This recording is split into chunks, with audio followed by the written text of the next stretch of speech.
I'm Matt Forbes. This video is about a 30-year-old startup, would you believe? It's my pleasure to be joined by Joe Salmon from Salmon Marine. Matt, thanks for joining. I nearly said something else, because Salmon Marine obviously is your new brand that you're launching here at METSTRADE in 2024. Congratulations. I think this is the first time you've been at METS, is that correct?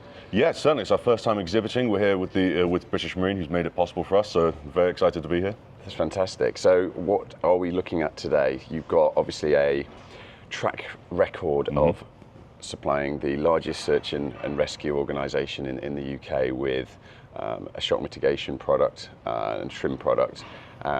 Please just tell us about it and what you're hoping to get out of the show. Sure. So Salmon Marine is home with the wave breaker ballast system. It's designed for trim control, especially in the extreme conditions of use. So for search and rescue operations, that's in the maybe slower speeds, but in rough seas where you've really just got to get some weight up in the bow to just punch through a wave and get out the other side without being buffeted and going up and down all the time.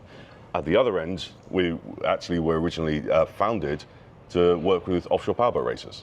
So it's for boats going at very high speeds where you want to be able to control trim without generating a bunch of drag. So you can go, these guys were going in excess of 100 knots. Wow. So it's great for all-purpose trim control, but really shines in the extreme ends of uses. So obviously when we're going into waves, what we're doing here is putting more weight at the bow, so that the kind of trim stem to stern is then adjusted effectively. Absolutely. So what we're doing is we're increasing inertia at the bow of the boat so that it cannot physically lift up to then slam down as much as it otherwise might. So it's a really effective means of trim control because it's a true actual change in the LCG, in the center of gravity of the boat. And there's nothing else on the market that does what we can do in that way. So I'm guessing that would need quite a lot of sort of complicated electronics and everything to manage that water, how you move it around. No, absolutely. So the system is entirely mechanical because it's designed, in its current form, it's designed for use, as I say, in the most extreme, demanding rescue conditions. And so they want something that's going to be reliable every single time. So we've deliberately kept it mechanical so that it's simple to use, it's easy to maintain, it's rugged to operate, and it can go out and get the job done every time. So let's just go through, I'm looking at some things here on the bench. So when we've got obviously a lever system here, this, I think you before told me this is called the scoop. Right? Yeah, this is the water scoop. So just to explain to me what the helms person would do to activate the system. Sure. So the scoop is mounted to the base of the transom, and that's a pickup valve that draws the water in when the boat is underway.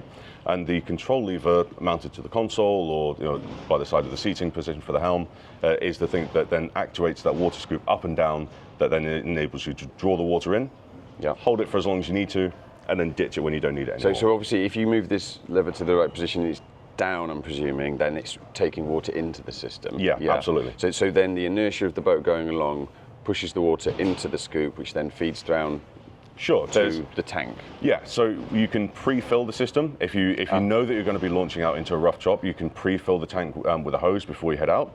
Certainly a lot of rescue stations do that. Otherwise, and that will help you get up onto the plane faster because you've got that ballast up front. Otherwise, if it kicks in at about 12 to 15 knots, the forces at play needed to draw the water in and suck it up into the tank. And it's one of the things that always surprises people is just how fast we can fill a tank. The forces here are really, really interesting, and so we can achieve forces manually to get a fill speed far quicker than we could do with pumps.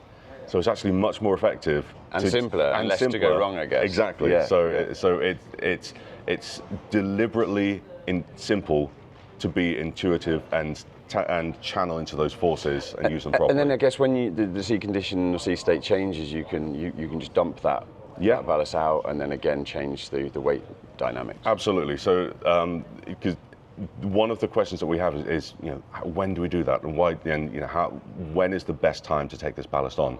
And ultimately it depends on what do you want to do with it, because changing the mass of a craft is such a fundamental change to the to the characteristics of that boat that you can do quite a lot with it. There's no such thing as a silver bullet, but mass is mass. So whether you're jumping off a wave and you're in the air, that weight's still there. So that's going to keep you, low, and you're not going to fly off in the way that you otherwise might.